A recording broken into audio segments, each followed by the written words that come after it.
তিনটি ঘটনা নিয়ে একসাথে একটু কথা বলতে চাই। তিনটার আলটিমেট রেজাল্ট বা আমাদের দেশের জন্য সমস্যা একই জায়গায় হবে। সেই কারণে পরিমণি একটি শোরুম উদ্বোধন করতে পারেননি টাঙ্গাইলে, এটা আমরা দেখেছি।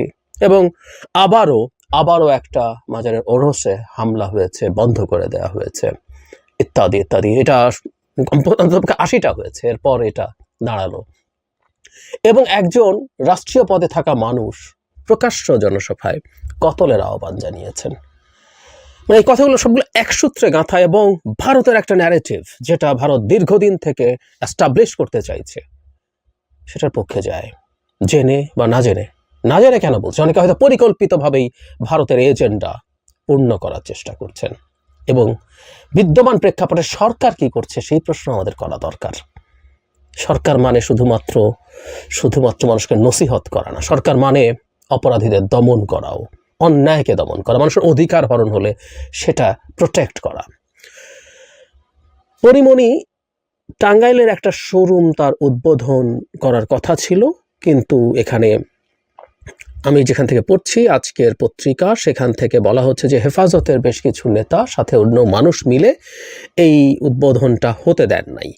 মানে এটা 15 দিন থেকে এই অনুষ্ঠানটার প্রচারণা চলছিল, কিন্তু গত কয়েকদিন থেকে, মানে এটা হুট করে এসে ঘটনা ঘটে গেছে তা না, গত কয়েকদিন থেকেই এই ঘটনাটা ঘটেছে সংঘবদ্ধভাবে। শুক্রবারে মসজিদে জুম্মার সময়, নামাজের সময় পদক্ষেপ নেওয়ার জন্য আলোচনা হয়েছে।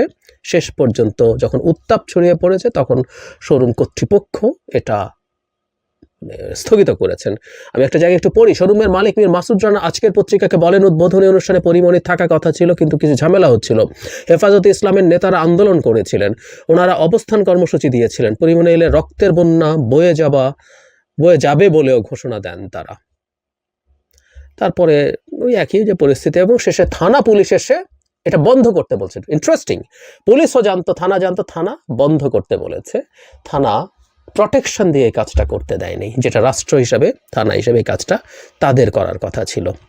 অনেকের সাথে যোগাযোগ হয় নাই, কিন্তু একজন নেতা ক্লিয়ারলি এখানে লিখেছেন এরকম, বাংলাদেশের টাঙ্গাইল জেলার নেতা ও জাতীয় ওলামা মাশায়েখ আহমদ পরিষদের সভাপতি মুফতি সুলাইমান হাবিবের সঙ্গে যোগাযোগ করে পাওয়া যায়নি, কিন্তু তিনি তার ফেসবুকে লিখেছেন এলেঙ্গা বাসস্ট্যান্ডে হারল্যান্ড শোরুম উদ্বোধনের জন্য একজন চিত্রশিল্পী আসার কথা ছিল। আলেম ওলামা ও স্থানীয় মুসল্লিদের মধ্যে নেতিবাচক প্রভাব পড়ে। সকলে স্থানীয় ওলামায়ে কেরাম সহ আমি শোরুম মালিক মাসুদ ভাইয়ের সঙ্গে কথা বলি। মাসুদ ভাই সবার সম্মান রক্ষায় ঊর্ধ্বতম কর্তৃপক্ষের সঙ্গে যোগাযোগ করে প্রোগ্রাম স্থগিত করেন। তার মানে হচ্ছে হেফাজতে যিনি নেতা তিনি তার ফেসবুকে এটা লিখেছেন, তার মানে তারা দায়িত্বই নিচ্ছেন, যদিও তারা পত্রিকার সাথে কথা বলেন নাই।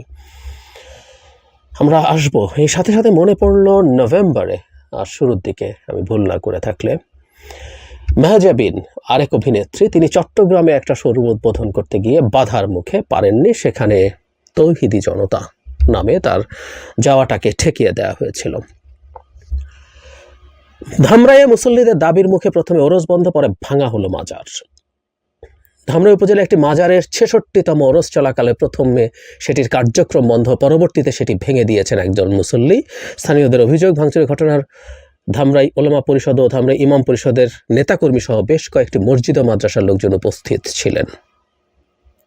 আমরা খুব বেশি পড়ার দরকার নেই, এটা খুবই টিপিক্যাল ঘটনা। 5 আগস্টের পর থেকে একটা পরিসংখ্যান বলেছি শুরুতেই যে 80টা অন্তত এরকম হয়েছে। এরপর এটা হচ্ছে, যদিও আমাদের উপদেষ্টারা, বিশেষ করে একজন উপদেষ্টা, ছাত্র উপদেষ্টা মাহফুজ আলম প্রচুর হুমকি টুমকি দিয়েছেন, কিন্তু আমরা আসলে কোনো ব্যবস্থা দেখি নাই, কোনো ব্যবস্থার কোনো নামমাত্র বা লেশমাত্রও নেই। এবার আরেকটা ঘটনা, সেটা হচ্ছে ইসলামিক ফাউন্ডেশনের গভর্নর, তিনি একটা রাষ্ট্রীয় পদে আছেন, তিনি একটা রাজনৈতিক দলেরও নেতা, ইসলামী আন্দোলনের। তাদের যে মহানগর দক্ষিণের সম্মেলন হয়েছিল সেখানে তিনি প্রধান অতিথি, বিশেষ অতিথি বক্তব্য, ওনার নাম হলো সৈয়দ মোসাদ্দেক বিল্লাহ। তিনি কিছু কথা বলেছেন, আমি জাস্ট একটু প্লেইনলি পড়ি। সবাইকে শুধু দাওয়াত করে পথে আনা যাবে না, মন্তব্য করে তিনি বলেন, দাওয়াত দিয়া সব মানুষ হেদায়েত হবে। উনি এরপর কোরআনের আয়াত উল্লেখ করেছেন। তাহলে কেসাসের কথা, খুনের পরিবর্তে খুন, আল্লাহ কেন এই আয়াত নাজিল করলো? আল্লাহ জানেন তার কিছু বান্দা আছে এরা চতুষ্পদ জানোয়ারের চেয়ে, গরুর দলের চেয়েও খারাপ। এগুলারে পিডান লাগবে, কতল করা লাগবে, এগুলারে মাইর ছাড়া কোনো উপায় নাই, এগুলো দাওয়াতে ফেরবে না। এই যে দলিল, ইসলামী আন্দোলনের এই প্রেসিডিয়াম সদস্য বলেন, যে সমস্ত ইসলামপন্থীরা বলে দাওয়াত দিয়া সব হেদায়েত করবে, এটা সম্পূর্ণ কোরআন হাদিস বিরোধী কথা। আপনাকে প্রয়োজনে মারতে হবে, লড়তে হবে প্রয়োজনে। তারপর তিনি বলছেন, পরশুদিন আমাদের এই কদমতলিতে ওরা বিশাল ডেক পার্টি করছে, যত বলে কেউ শোনে না। শত শত আমাদের মুসল্লি ভাইরা তাহুদি জনতা গিয়া পিটাইয়া নাস্তানাবুদ করে সব ধ্বংস করে দিছে। উলঙ্গ মহিলা প্রায় 25 জন ছিল। কালকে মাদ্রাসায় প্রোগ্রাম করছি, সেখানেও সব পিটাইয়া লড়াইছি। এগুলো কেমনে যায়? এগুলো মারতে হবে। এই যে আমরা এগুলো বাদ দিছি, আমি সেই হাদিসটাই বলছি, ইত্যাদি ইত্যাদি। আমরা খুব ভালো মতো জানি ইসলামের যে অনুশাসনের কথা বলা হচ্ছে সেগুলো প্রত্যেকটা বিচারিক ব্যবস্থা, বিচারিক প্রক্রিয়ার মধ্য দিয়ে হওয়ার কথা বলে। মব গিয়ে মানুষকে পিড়ানো বা কতল করার আওয়াজ বিভৎস, ভয়ঙ্কর, এবং উনি এটা করছেন গর্বিতভাবে বলেছেন। উনি উদাহরণ দিয়ে এখানে করেছেন, এবং উনি একটা রাষ্ট্রীয় পদে আছেন। এর চেয়ে খুব বেশি কিছু আসলে বলা দরকার নেই। আমরা নিশ্চয়ই সব ব্যাপারটা গুরুত্ব বুঝতে পারি। আমরা শুরু থেকে আসি, সেটা হচ্ছে ওই যে বলেছিলাম শেখ হাসিনা অবৈধভাবে ক্ষমতায় থাকতে হবে, সেটা ভোট চুরি করেই থাকুক। রিপিটেশন হচ্ছে, কিন্তু প্রাসঙ্গিকভাবে আসছে বলে কথাটা বলি, প্রত্যেকের মাথায় কথাগুলো একটু রাখা দরকার। যখন শেখ হাসিনা একটার পর একটা টার্ম অবৈধভাবে ক্ষমতায় থাকছেন, অত্যাচার নিপীড়ন করছেন, গুম করছেন, বিনা বিচারে হত্যা করছেন, বিভৎস করাপশন করছেন, তখনও ভারতের অনেক মানুষ সেটাকে অ্যাগ্রি করেও বলছিলেন শেখ হাসিনাকে ক্ষমতায় রাখতে হবে, কারণ শেখ হাসিনা যদি না থাকেন এখানে ইসলামিক জঙ্গিবাদী বা এক্সট্রিমিস্টরা, চরমপন্থীরা মাথা চাড়া দেবে।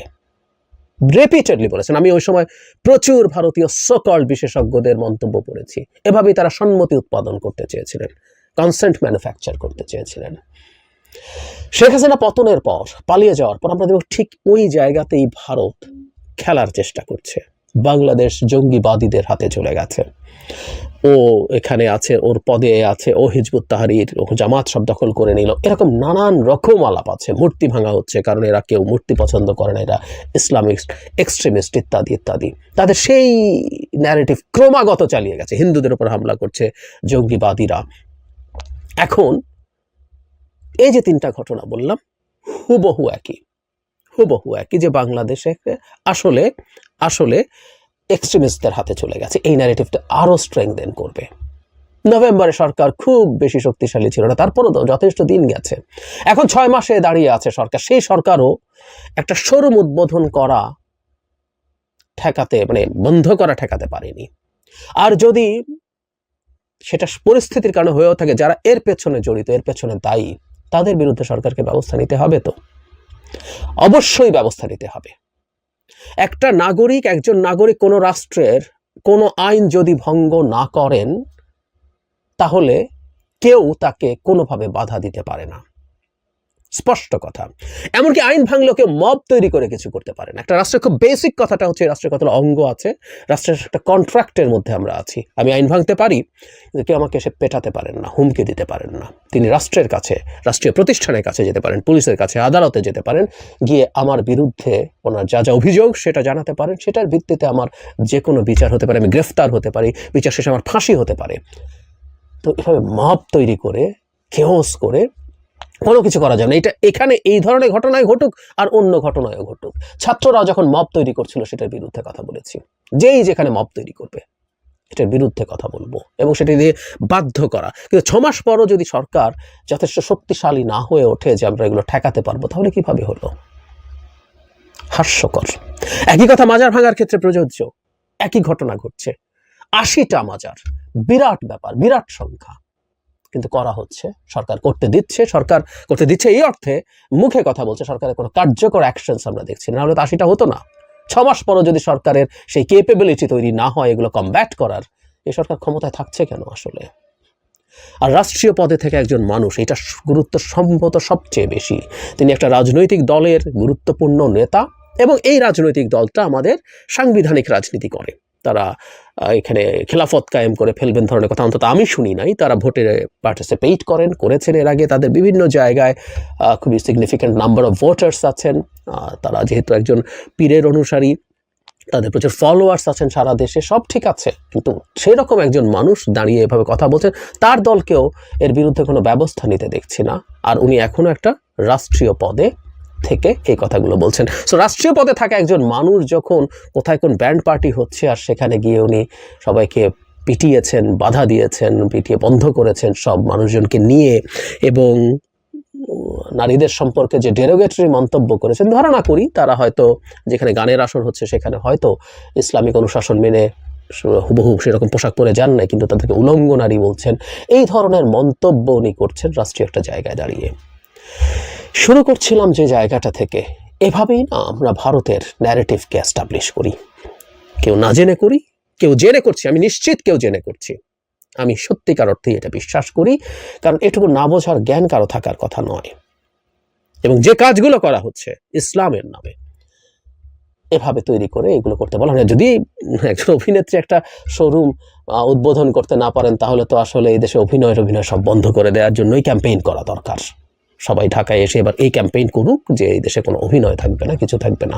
কোনো একজন শোরুমের মালিক যদি মনে করেন তার ব্যবসাটা একজন অভিনেত্রীকে দিয়ে উদ্বোধন করাবেন, তাতে তার ভুল হোক, অপরাধ হোক, পাপ হোক, সেটা তিনি যদি তার জায়গা থেকে অ্যাকসেপ্ট করেন, রাষ্ট্রীয় আইন তো উনি ভাঙেন নাই। কিন্তু না, এগুলো হতে দেয়া হবে না। বাংলাদেশকে ওই জায়গায় নিয়ে যাওয়ার চেষ্টা করা হচ্ছে, এবং এগুলোর মাধ্যমে একের পর এক অস্ত্র তুলে দেওয়া হচ্ছে ভারতের হাতে। চোখ বন্ধ করে থাকুন যে কেউ, নিশ্চিত থাকুন এগুলো নিয়ে ভারত অলরেডি কথা বলতে শুরু করেছে। এভাবেই আমরা ভারতকে জেতাই, এভাবেই ভারতের পারপাসকেও সার্ভ করছে। আমি সরকারকে এটাও একটু খেয়াল করতে বলবো, আমাদের গোয়েন্দা সংস্থাগুলোকে। ভারতের পারপাস সার্ভ করছে ইসলামের নামে অনেকে, এ নিয়ে আমার বিন্দুমাত্র কোনো সন্দেহ নেই। বিশেষ করে ওপরের দিকের লোকজনের মধ্যে এটা আছে। সাধারণ অনেক মানুষ আসলে হুজুগে পড়ে অনেক কিছু করে ফেলে, কিন্তু এই জিনিসগুলো সরকারকে প্রাথমিকভাবে বাধা দিতে হবে, গ্রেফতার করতে হবে বা আইনের আওতায় আনতে হবে যারা আইন ভাঙছে, নিয়ম ভাঙছে। আর এই ধরনের চক্রান্ত খুঁজে বের করাও জরুরি বলে আমি মনে করি।